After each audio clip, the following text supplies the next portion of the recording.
la contribution des citoyens et de la société civile était hyper importante dans le processus tel que ça s'est déroulé.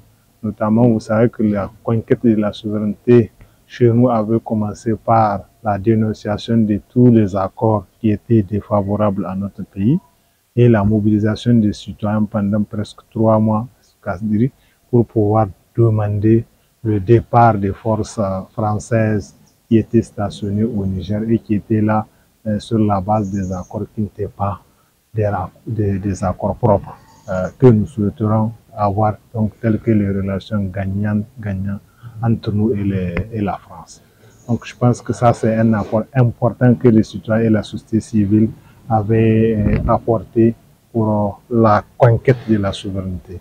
Le deuxième niveau, c'est de pouvoir continuer à soutenir et à encourager le CNSP à véritablement renoncer à tout ce qui n'était pas en faveur de notre souveraineté. Il y a aussi d'autres aspects sur lesquels les citoyens donc, ont contribué, notamment la question de la cherté de la vie.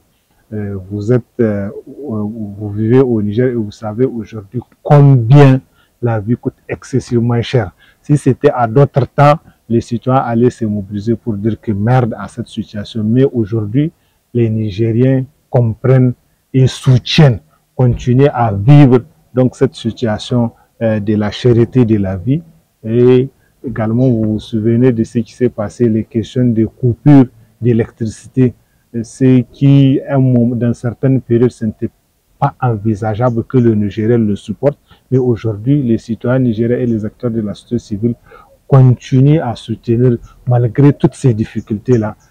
Et c'est ça le prix de la souveraineté à payer. Ce qu'il faut rappeler, c'est qu'aujourd'hui, nous sommes dans la deuxième phase du combat pour affermir la souveraineté de notre pays, c'est-à-dire donner un contenu aux différents discours et slogans qui ont émaillé le combat du peuple nigérien autour du concept de l'Aboussani et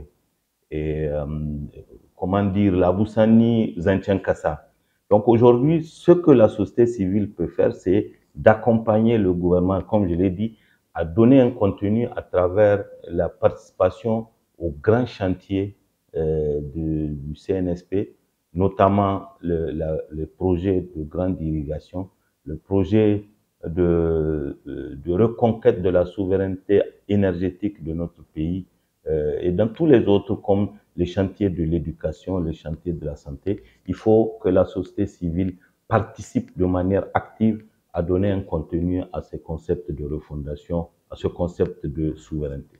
La société civile s'était levée, effectivement, avant même le 26 juillet, à combattre l'impérialisme français qui était là et qui n'était pas d'accord avec la façon dont les autorités françaises s'immiscent dans nos affaires intérieures, et que la société civile a toujours été debout et continue à être debout et s'est battue pour que, effectivement, toutes les bases militaires étrangères qui se sont installées de façon illégale sur notre territoire puissent se retirer de notre territoire. Au-delà de ça, la société civile a dit son opinion par rapport aux agissements de la CEDEAO qui étaient sous ordre. Donc la société civile a su mobiliser les citoyens, sensibiliser les citoyens par rapport à la refondation, par rapport à la souveraineté et l'indépendance de notre pays. Donc ça fait en sorte que effectivement le CNSP, les autorités militaires qui sont parvenus au pouvoir ont eu le soutien populaire qu'il fallait. De mémoire d'homme, on n'a jamais vu ça.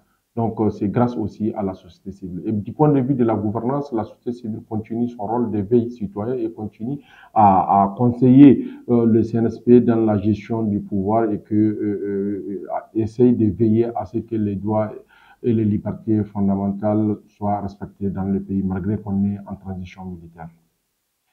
Et la société civile a toujours été sur le terrain de la lutte contre la corruption, le détournement des deniers publics, et que la société civile va continuer à contribuer effectivement pour que les aspirations du peuple soient traduites en réalité. Donc, c'est un combat de longue haleine, et que vous le savez qu'on a chassé les Français, mais ils sont toujours à côté de nous, à nos frontières, en train de chercher à nous déstabiliser. La société civile va continuer à jouer son rôle de veille citoyen aussi.